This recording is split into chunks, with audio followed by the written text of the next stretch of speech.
Hi everyone, and welcome back to our channel. Today we're going to be talking about one of the most fascinating concepts in science fiction and philosophy, time travel. And to help us explore this topic, we're going to be looking at the perspective of one of the funniest comedians out there today, Nate Bargatze. Part 1. The Basics of Time Travel. Before we dive into Nate's thoughts on time travel, let's go over some of the basic concepts. The idea behind time travel is that someone can move through time and go to either the past or the future. There are several theories on how this could be achieved, including the concept of time loops, the theory of relativity, and the time gap. However, there are many physical and philosophical problems that arise with time travel, such as the concept of paradoxes and the potential effects of changing the past. Scientists and philosophers are still working on understanding these phenomena better, and who knows, maybe one day we will be able to travel through time. Part 2. Nate Bargatze's take on time travel. Now let's shift our focus to Nate Bargatze.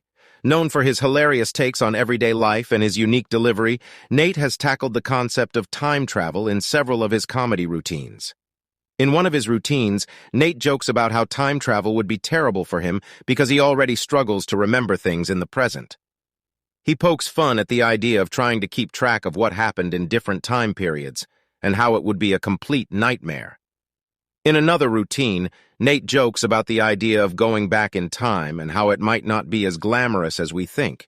He humorously suggests that people might get bored of seeing things they've already seen before, and that it would be challenging to navigate the social norms of different time periods. Part 3. The Philosophical Implications of Time Travel. Beyond the laughs, Nate's comedy routines actually raise some interesting philosophical questions about time travel. For example, what would happen if we could go back in time and change events that had already happened? Would it change the course of history? And if so, how would it affect the present and the future? Another question that arises is whether time travel is even possible in the first place. As we mentioned earlier, there are several theories on how it could be achieved, but none have been proven conclusively. Furthermore, some theories suggest that even if time travel were possible, it might not be possible to change the past or the future. Conclusion. So what can we take away from Nate Bargatze's take on time travel? On the one hand, it's clear that time travel has the potential to be both hilarious and thought-provoking. On the other hand, it's also clear that there are many complex philosophical and scientific questions that we still need to answer before we can even begin to think about time travel as a possibility.